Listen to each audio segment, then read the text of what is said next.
정부 부채가 이렇게 기울기가 가팔라졌고요. 부담을 중앙정부가 담당했다라고 볼 수 있어요. 중국에서 돈이 밖으로 나가는 행태, 이 ODI 이런 것들이 저는 앞으로 좀 더 지속될 가능성이 있다고. 중국은 지금 일종의 도광양해를 원하고 있다.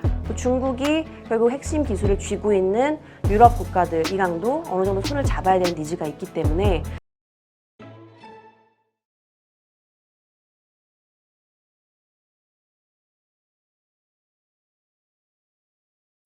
아까 말씀하셨듯이 이제 전체 부채를 합하게 되면 중국 GDP의 297%. 사실 예전서부터 계속 그 중국 경제 위기에 대한 이야기를 하게 되면은 처음으로 나왔던 게 이제 기업 부채 문제. 그 기업 부채 문제가 너무나 심각하다. 그 다음에 무슨 부동산 관련된 가계 부채도 그렇지만 그럼에도 불구하고 긍정적인 시각을 가지고 있었던 것 중에 하나는 중국 정부의 부채, 국가 부채가 40% 정도 선밖에 안 되기 때문에 그래도 중국은 다 해결할 수 있다. 이런 논리가 있었잖아요. 근데 지금도 그 논리가 맞는 건가요?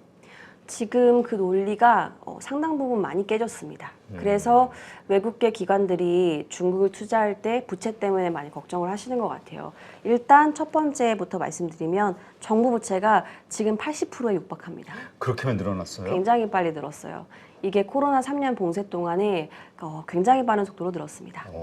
왜냐하면 3년 봉쇄하면서 말씀드렸던 세수가 어마어마하게 줄었잖아요. 네. 근데 어쨌든 살림은 꾸려 나가야 되니까 기본 지출은 해야 되는 거니까 고정되어 있는 지출들 그거 다 중앙정부 예산으로 나갔고요.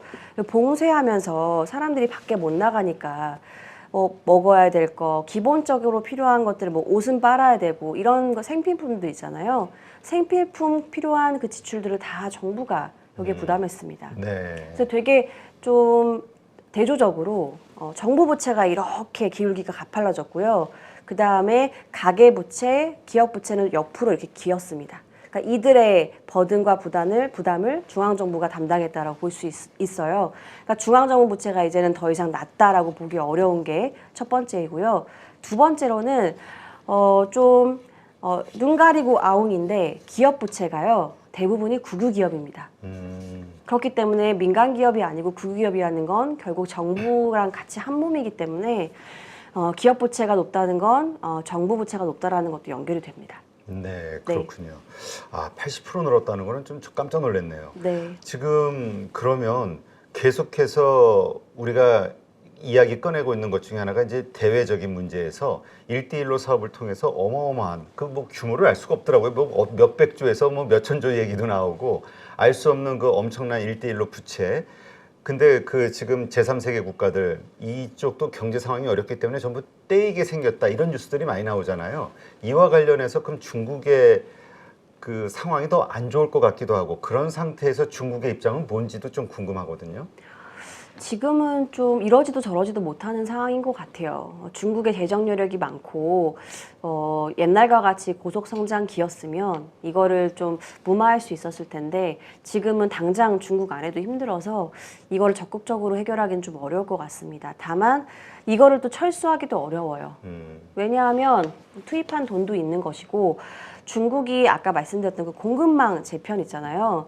그거를 사전에 미리 인지하고 한 건지는 정확히는 모르겠지만 결론적으로는 거기에서 중요한 거점들은 이미 잡아놓은 거는 맞습니다. 네. 근데 미국의 압박이 더 거세질 텐데 여기서 발을 뺀다? 저는 좀 어려운 선택이라고 봐요. 그래서 제가 말씀드렸던 중국에서 돈이 밖으로 나가는 행태, 이 ODI 이런 것들이 저는 앞으로 좀 더 지속될 가능성이 있다고 보고요. 힘들더라도 그러면 이건 또 다시 돌아오는 건데 중국 안에서 모든 상황들을 배려해서 재정을 투입하기는 어려울 것 같다. 근데 이게 또 환율이랑도 연결이 됩니다. 네. 왜냐하면 유안화를 달러로 환전해서 이런 나라들을 투자해야 되는 거기 때문에 그렇죠. 러시아나 일부 국가들은 유안화를 받아주기도 하지만 이게 절대 비중으로 높다고 보기는 어렵고요. 그러니까 결국에는 저는 유안화 환율을 좀 연결해서 본다면 앞으로 상당 기간 좀 6대로 내려가긴 좀 쉽지 않겠다. 6유안 달러당. 네, 7유안대에서 좀 움직일 것 같고. 그래서 약세가 지속이 될 것이다. 네, 약세 그림 하에서 상대적으로 미국이 금리를 좀 빨리 낸다라고 하면 조금 더 강세 그림을 보이고 달러 대비해서 그렇지 않으면 또 약세 이러한 변동성이 좀 있지 않을까 네, 이렇게 좀 생각을 가지고 있습니다. 네.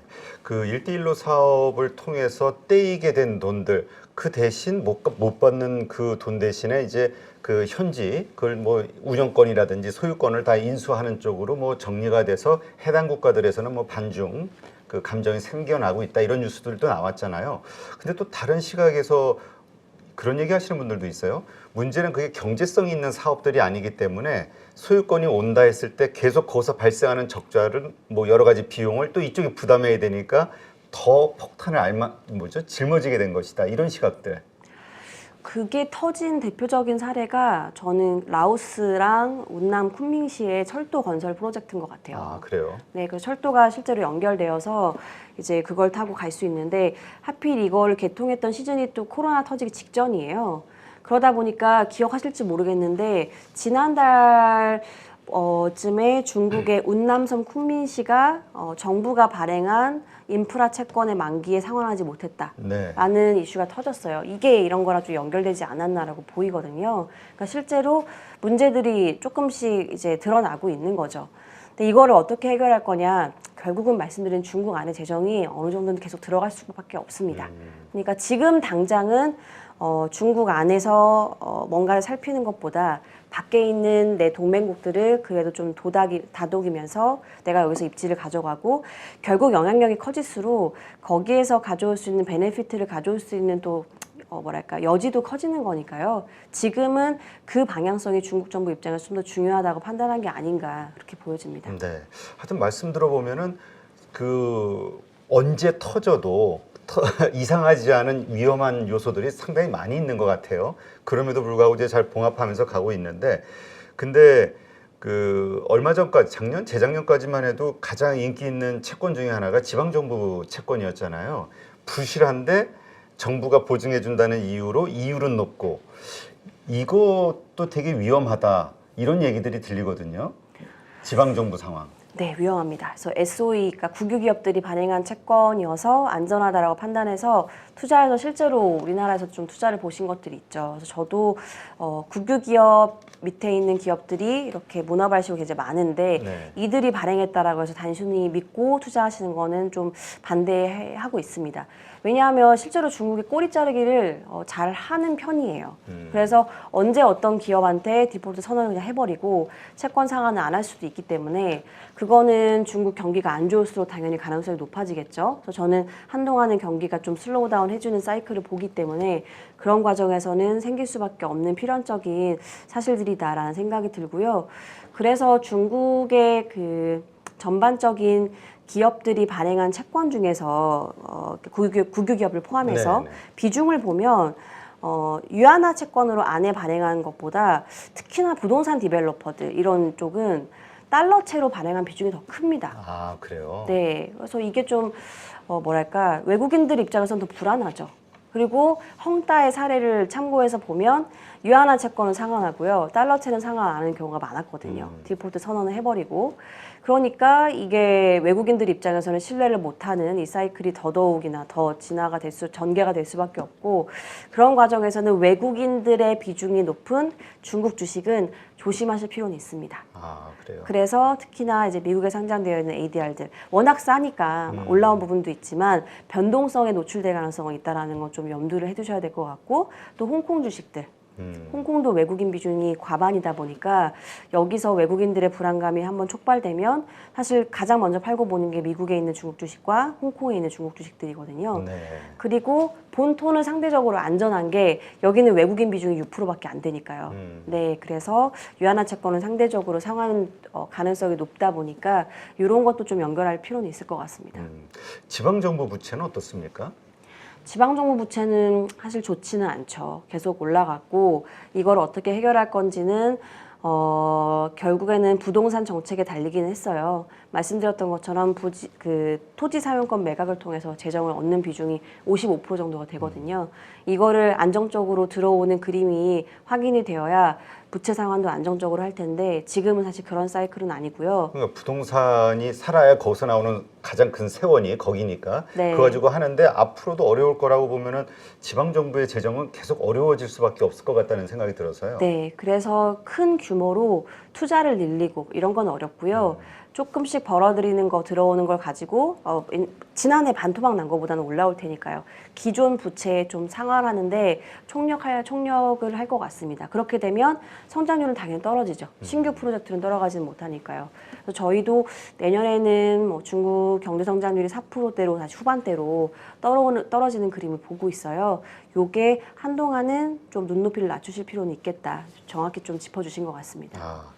지금 우리가 그 국유 부채도 그렇고 국가 기업들, 그 다음에 국영 기업들의 부채, 그 다음에 이런 지방 정부 부채, 결국 중국 정부가 알아서 해결해 주겠지. 이게 이제 마지막 남은 그 신뢰인데 이게 그러지 않을 수도 법적으로는 우리는 책임 안 질래 이럴 수도 있는 건가요? 지방 정부가 그냥 알아서 파산하거나 디폴트하거나. 이게 좀 뭐랄까 사다리 타기를 잘 하셔야 됩니다. 그래요? 왜 사다리 타기라고 말씀드리냐면, 그러니까 굳이 이 위험을 떠안고 중국 지방정부 산하에 있는 기업들의 채권을 사실 필요는 저는 없다고 생각이 들고요. 기회비용을 따졌을 때. 근데 만약에 투자하시려는 의향이 그래도 있다, 혹은 하셨다라고 보면 SOE가 있으면요, SOE 밑에 엄청난 무수한 자회사들이 있어요. 네. 그래서 이 자회사의 자회사, 또 자회사, 이 꼬리를 물고 얘네가 발행한 채권, 이런 것들이 연결이 돼서 좀 터진 것들이 있거든요. SOE 이 본사 자체, 국유기업 자체가 발행한 채권들은 상대적으로는 안전할 것 같아요. 이렇게 되면 이건 정말 지방 정부가 디폴트가 나는 거라, 문제가 심각해지는 거라, 정부가 무슨 수를 써서라도 이건 막을 겁니다. 근데 그 로직은 맞는데요. 이 밑에 두고 또 누구 이렇게 타고 내려가서 뭐 10단계 타고 내려왔다. 이거는 꼬리 자르기 할 가능성이 있죠. 그렇군요. 네. 그러니까 이게 참 복잡하군요. 그것도 네, 시스템들이. 복잡합니다. 네. 중국에 대해서 우리가 사실 그 우스갯소리로 전에 어떤 얘기를 들었었냐면은 세무서 제출용 그 회계장부, 그 다음에 내가 보는 거, 그 다음에 투자자용 뭐 이렇게 세 개가 있다고 들었던 걸로 기억이 버전 나는데. 3개 있다라는 그런 소리가 있었죠. 네. 그러면서 이제 그림자 금융에 대한 이야기들 네. 나와 있었고, 이러한 것들도 중국 정부의 어떤 개혁 목표 중에 하나라는 얘기를 전에 들었던 기억이 나거든요. 그와 관련해서는 뭐 진척이 좀 많이 있었나요? 그래서 중국이 지금 가장 주식시장에서 큰 화두가 국유기업 개혁입니다. 이거 사실 매년 얘기했던 건데, 이번에 좀 센세이션했던 거는 중국이 매년 국유기업들을 평가하는 지표가 있어요. 거기에 처음으로 ROE를 넣었습니다. 네. 그러니까 이제는 부채로 끌고 가는 이런 좀비화되는 그림 말고 당장의 이윤보다는 앞으로 정말 돈을 벌 수 있는 거, 이런 것들로 좀 전략적인 구상을 해봐라 라는 미션을 준 거예요. 그래서 일단 하는 건 사람 자르긴 합니다. ROE 끌어올리긴 제일 좋죠. 그렇죠. 네, 인력 효율화 하고 있는데, 이것도 단기간으로는 어려운 것 같아요. 우리가 습관을 50년 동안 해왔던 거를 이걸 하루아침에 바꾸기 어렵잖아요. 그렇죠. 국유기업들이 해왔던 비효율성의 극치들이 있었기 때문에 이거를 끌어올리고 체질 개선을 하기 위해서는 상당 기간 시간이 필요하다. 다만 문제를 자각하고 중앙정부가 먼저 이 문제를 개선하기 위한 목표를 정확히 제시했다는 거, 이거는 변화의 시작은 될 수 있을 것 같아요. 그래서 중국 국유기업들이 이 로직으로 연초 이후로 수익률이 대부분 괜찮습니다. 그래요? 네, 민간 기업들보다 수익률이 오히려 좀 높은 경향들이 더 있어요. 이게 이러한 테마로 좀 같이 움직이고 있는 건데, 테마로만 가면 의미 없죠. 실제로 돈이 버는 게 보여져야 되는데, 그런 것들이 실제로 보이면 좀 신뢰를 할 수 있을 것 같아요. 네. 제가 며칠 전, 일주일 전인가 열흘 전쯤에서 그 소개했던 신문 기사 중에 보니까 FDI 외국인의 직접 투자가 지난해 1분기보다 올해 10분의 1로 줄었다, 이런 뉴스를 봤던 게 기억이 나거든요. 이것은 중국 정부의 어떤 여러 가지 경제 부양을 위한 어떤 목표 아니면 의도와는 좀 다른 결과잖아요. 이게 어떤 특별한 이유가 있는 것인지 아니면 일시적 어떤 현상으로 봐야 되는 것인지. 저는 이것도 한 사이클은 갈 것 같아요. 왜냐하면 중국이 FDI를 원하는데 왜 반간첩법을 개정했을까요? 맞아. 그 부분. 그게 헷갈리더라고요. 이거는 상충되는 거죠. 앞뒤가 안 맞습니다. 굉장히 모순적인데, 제가 느낀, 실제로 가서 듣고 내린 결론은 중국은 지금 일종의 도광양해를 원하고 있다. 뭐냐면 좀 최대한 숨겨서, 물론 중국 제조 206를 전 세계 사람들이 알기 때문에 특히나 미국이 예의주시하고 있어서 감추긴 어렵지만, FDI는 곧 중국 안에 기업들이 투자를 해서 중국 안에 속속들이 되는 내용들을 잘 파악해서 여기서 경영을 하는 거잖아요. 네. 그러면 중국이 뭘 하고 있는지 실시간으로 미국에 노출될 겁니다. 이 FDI라는 주축 중에 하나가 미국이었거든요. 그렇죠. 네, 근데 지금 미국이 주니까 다들 따라서 주는 건데, 그러니까 지금은 우리나라에 많이 투자 안 해도 돼. 많이 들어오지 마. 우리는 일단 지금 안에서 당장 우리가 하고 중요한 목표를 할 거니까 우리 좀 귀찮게 안 했으면 좋겠어. 이러한 전략이지 않나 생각이 들어요. 귀찮게 하지 않았으면 좋겠어라기보다는 도학량이라는 건 나의 어떤 잠재적인 역량과 이런 기량들을 숨기고 열심히 자습하는 이런 느낌인 거잖아요. 네. 지금 그러한 기술력들을 퀀텀 점프를 하기 위해서 안에서 열심히 스터디하는데 미국이 또 중국이 이런 걸 한다. 더 제재 압박하고. 그다음에 이 스테이지가 갈수록 올라가면 그마저도 도모하지 못하니까 저는 사실 말로는 외자 기업들 독려하고 나가지 말라라고 혜택을 더 주겠다라고 하는데 저는 립 서비스라고 봅니다. 아, 그래요? 네. 하긴 그 방간첩법 그 말씀 들어보니까 네. 정말 상충되긴 하네요. 네. 그 뭐 시장 조사만 잘못해도 그 간첩으로 몰리는 상황인데. 네, 그래서 저도 중국 들어갈 때 노트북 같은 거 포맷 당할까봐 다 드라이브에 옮겨놓고 갔었거든요. 아. 그러니까 그런 거를 저만 해도 걱정을 하니까 중국에 오래 살았었는데 제가 경험을 했었음에도 그럴 수 있겠다라는 생각이 좀 들더라고요. 이번에 참 중국 다녀오셨다고. 네. 예전에 저는 가본 적은 없습니다. 근데 이제 그 많은 그 지인들이 창업 쪽, 이 캐피탈 쪽이나 이런 데서 일하는 분들이 많다 보니까 가면은 막 공항에서부터 그 창업 열기, 막 성장하는 열기가 느껴진다고 우리 정말 긴장해야 돼. 맨날 그런 얘기 했었거든요. 한 불과 2년 전만 해도. 지금 어떻습니까? 분위기가? 제가 상하이시를 다녀왔는데 중국 대도시잖아요. 네. 대표적인. 정말 놀랐던 포인트는 거리가 정말 한산합니다. 아, 이러한 대도시도 거리가 한산하고 두 번째 특징은 외국인 분들 비중이 정말 많이 줄었어요. 제가 마주치는 옛날에 코로나 이전에는 제가 다니는 그 장소들이 대부분 외국인들이 좀 많은 지역이긴 했어요. 금융가 제가 주로 가니까 금융가는 이제 자본이 왔다 가는 데서 당연히 외국계 기관들 협력을 좀 많이 하는 게 상하이였고 마주치는 외국인들이 가끔 있으면 정말 신기하게도 러시아 사람 아니면 아프리카 사람 진짜 그렇게 나뉘더라고요. 네. 왜냐하면 이제 1대1로를 하는 국가들이고 러시아는 사실 좀 중국이랑 상당히 가까우니까요. 그러니까 이게 국제 정세가 실제로 여행이라든지 아니면 사업 교류에 정말 직접적인 영향을 미친다는 거를 좀 느꼈고요. 그리고 첫 번째 거리가 한산하다. 그러니까 소비 경기가 좀 침체되어 있다라고 느꼈던 그 포인트에서 제가 현지에서 들었던 거는 중국이 봉쇄를 3년 내내 아예 못 나가게 하진 않았어요. 이게 거기도 스테이지가 1부터 5까지 이렇게 좀 나눠져 있었거든요. 네. 그래서 초반부 굉장히 강화하지 않았을 때는 왔다 갔다는 할 수 있게 해줬는데, 그러니까 회사에 갔다가 퇴근하면 무조건 바로 집에 와야 되는 겁니다. 그래서 각 동마다 동장을 뽑아서 네. 실제 집에 있는지 없는지를 체크를 했대요. 야, 대단하게 심하겠네요. 그러면 이게 우리도 이 뭐랄까요 관성의 법칙에 의해서 뭔가가 패턴이 고착화되면 잘 안 고쳐지잖아요. 그렇죠. 그러니까 중국도 퇴근하면 집, 집에서 이제 나오면 회사 이렇게 왔다 갔다만 하고 퇴근해서 외식을 한다든지 뭐 술 한잔 하고 쇼핑하고 이게 많이 줄어든 겁니다. 그래서 네. 이거는 다시 회복하려면 좀 시간이 필요하다. 왜냐하면 이걸 3년 동안 했기 때문에.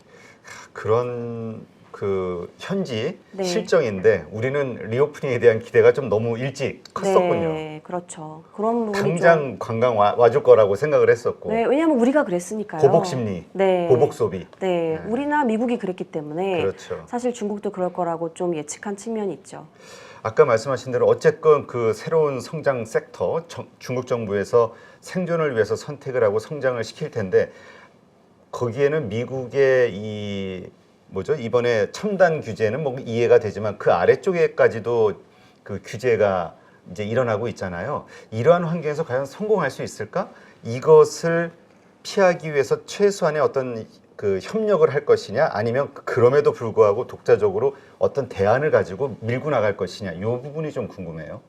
중국 혼자서 모든 거를 하지는 못할 것 같아요. 이거는 대부분 공감하시는 부분일 거고 결국에는 데이터 센터를 확보해서 AI를 구현하려면 반도체 없이는 어렵고요. 그렇죠. 반도체 모든 기술을 중국이 사실 가져갈 수는 없을 거고 여기서 핵심적인 노광 기술은 네덜란드가 가지고 있고 또 가장 중요한 HBM은 우리나라가 가지고 있죠. 네. 그래서 이런 것들을 협업하기 위해서 중국이 유화적인 스탠스를 언젠가는 내비칠 거라고 봅니다. 그래서 오늘도 요 며칠 사이 보니까 싱하이밍 주한 중국 대사가 갑자기 제주에 방문해서 조만간 좋은 소식이 있을 거다. 뭐 이런 이야기를 하셨다고 하더라고요. 네. 좀 뭐랄까 베팅하는 거에 문제가 있다 이렇게 하셨던 것 같은데 그리고 중국 그 정치국회의 네. 내용을 보면 좀 눈에 띄는 단어가 있었어요. 유럽의 항공 노선을 많이 회복시켜야 된다. 빨리 개선시켜야 된다. 유럽향으로. 왜 굳이 콕 집어서 유럽을 얘기했을까? 국제공항 노선을 얘기하면서 유럽만 콕 집었거든요. 아, 그래요? 네. 그러니까 저는 이거는 명확한 가이드라인을 준 것 같아요. 중국 사람들한테 유럽 가서 돈 많이 써라. 유럽에 보내는 화해 메시지, 제스처, 네. 서로 경제 협력을 살리자. 네, 그 단어가 상당히 눈에 띄었어요. 그래서 중국이 리오프닝 하면서 가장 많은 수혜를 입은 기업이 어딘 줄 아신가요? 모르겠어요. 유럽 럭셔리. 아, 네. 그래서 뭐 루이비통 그룹, 그다음에 에르메스, 뭐 이제 커링 이런 기업들 그러니까 신고가 계속 갱신하면서 올라가서 지금도 나쁘지가 않거든요.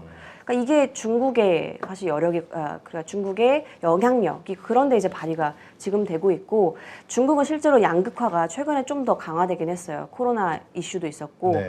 근데 이게 터지고 어쨌든 위에 있는 고소득층이 지금 정부의 유도 하에서 그쪽에 소비하는 쪽이기도 하고 주로 유럽의 혜택을 굉장히 많이 누리고 있다는 겁니다. 그래서 유럽의 경기가 안 좋을 거다 안 좋을 거다 하는데 생각보다 나쁘지 않은 게 또 이 연결고리 섬에 있는 게 아닌가.